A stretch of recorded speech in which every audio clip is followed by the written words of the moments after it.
Hi everyone and welcome. Today we have for review this Prunus J-116 9-band radio with a digital display, brought from AliExpress, and got the time of recording. It cost around about £10.42 UK or around about $12 US, and that does include shipping.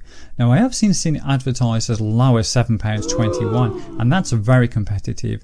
And so since Prunus is a well-known brand in the world of radios, I wanted to find out exactly what you get for such a low price point. Now it comes in this eco-friendly looking box. Equally it came in a padded bag, so it survived its journey from China. Opening it up, first of all we get a set of instructions, and for once these are clear and concise. That's a plus point in my book. Then we get the radio itself. And first impressions are pretty good. It seems a reasonably robust and well finished little radio. Now little being the operative word here, as you can see it's very compact. Size wise it's 123 wide by 73 high by 27mm deep, and if you just give it the old mugshot test here just for size comparison, there we go. It covers 9 bands. FM is 87 to 108 MHz. AM is 520 to 1710 kHz, and then shortwave covers 7 bands between 3 MHz all the way up to 21.85 MHz. Going through the controls, first of all we've got an LCD display, and if I just press one of the buttons there, hopefully you can see there, it operates an orange backlight display, and that's very useful if you're utilising this in the low light conditions. That light stays on for about 10 seconds and it automatically shuts off, I guess to save on battery life. Now this radio's got auto scan facility, and the controls P- and P+, they're used for either retrieving or storing your favourite radio stations, and this has the capacity to store 32 stations per band. The other 4 push buttons, as you can see there, they're associated with the built-in clock and setting the alarm functions, and then we've got our slider switch on the bottom there for selecting the various bands. Looking at the top, we've got our aerial there, and that aerial's around about 420mm long, and that's a reasonable length considering the overall size of this little radio. Going to the side, we've got our volume control there. Below that we've got our headphone jack. I've checked that out, that does appear to be a mono output, at least it does to my ears. And then below that we've got our 3V DC supply in if you want to use an external power supply, albeit you don't get that with this little radio. Turning to the rear, we've got a little stand here which is useful if you just want to pop that on and just listen to what's on the side there. We've also got our battery compartment. That contains 2 AA batteries. This doesn't have a rechargeable battery facility, but at this price point I don't think you can complain. So what I'm going to do, I'm going to check it out on AM first, then FM, and then we're going to give it a thorough testing on shortwave. So let's get started. So let's take a look at AM performance, but before we do, one thing to note with this band selection switch, it's a little bit misleading. At this moment in time we've got like a central marker, and from that you'd think we'd actually selected one of the shortwave bands. In fact we haven't. This is currently selected to FM. To select AM I have to move it down 1 notch. Quite misleading. I think it's an area that they could actually improve on. So with that aside, let's see what performance is like. I'm going to switch it on. I've already pre-scanned the AM stations into this just to save a little bit of time, so I'll see what we've got. Our coverage of the coronation service at Westminster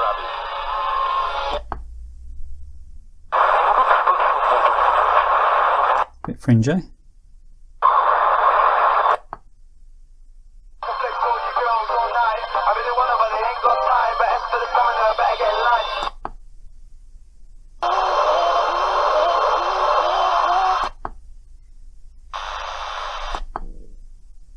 Sometimes we run ahead, wanting now to be the greatest time ever. But it needs to be like it, and here's another song.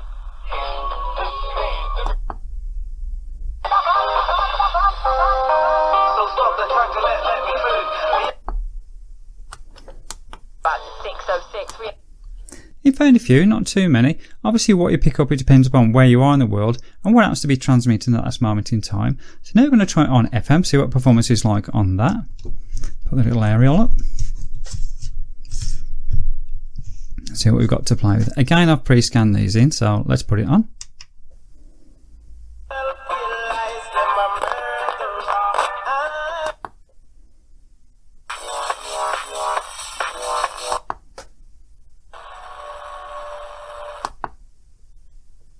Founder Barry Gordy, who was a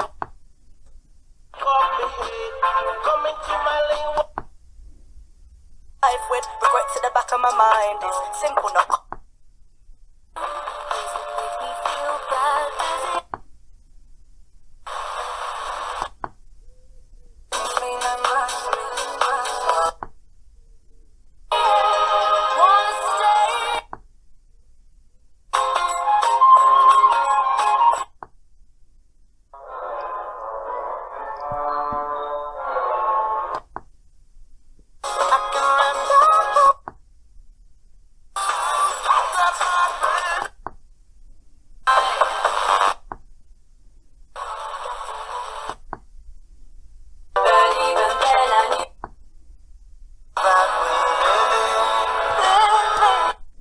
Performance on FM seems to be pretty decent there, that's good. So now what I'm going to do, I'm going to try it on shortwaves. So now let's see what shortwave performance is like. I've done the normal trick of reducing down just to one incandescent bulb. That helps reduce electrical noise generated by the LED lighting. I've already pre-scanned in the station, so I'm going to pop the aerial up and let's see what we've got to play with.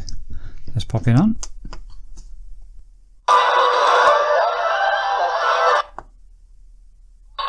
Le plus grand campus de bureaux de Roumanie. Principale ville économique et universitaire. I'm not sure, but I'm going to try to make.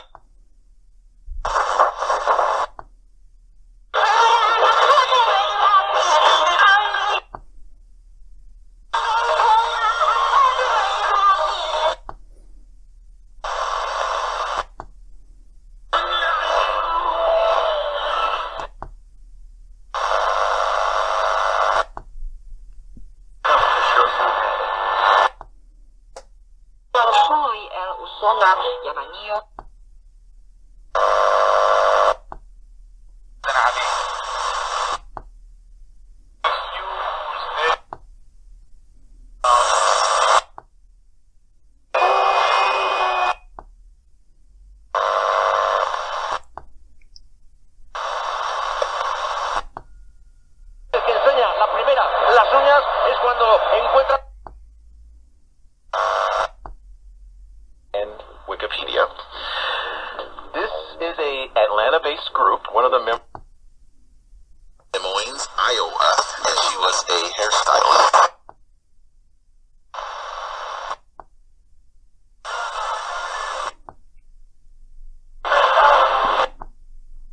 Prizes of an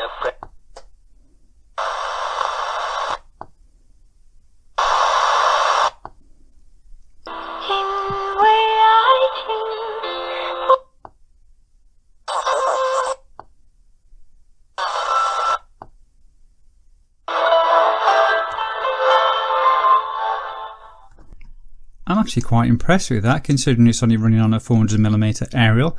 If you notice, we only scanned between sort of about 9 and 11 megahertz.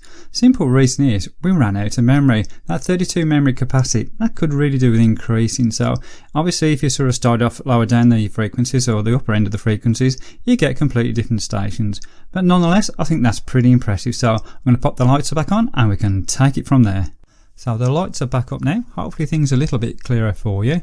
Just to bear in mind, when I've been demonstrating this radio, I've been utilising in scan mode. You can equally utilise it in manual mode just by utilising those two up and down push buttons there just to find your particular station. So there you go, it's the Prunus J-116. It's a good, well built, solid little performer and it's offered at a reasonably affordable price. And if you can get it at the price I mentioned at the start of the video, then you're getting onto a real winner there, because that's an absolute bargain. Do I recommend it? I do, but it's also got some competition even at this price point, and there's two radios that I'd recommend you take a look at. The first is this. This is the Toshiba KK9803. Although it's got an analog dial, don't let that fool you, it's a very good receiver and really pulls in those stations. And the other one to have a look at is this. This is the CS106. Again, I've done a video on this. Similar sort of thing, it's got a digital display, memory, etc. A little bit more memory capacity, and it's at a similar price point. You have to shop around for this, but you will find it. So there you go. Hopefully this video proved useful. If it did, then please give me that thumbs up. That always helps others to find this video as well. And as always, appreciate you watching, and I'll catch up with you soon.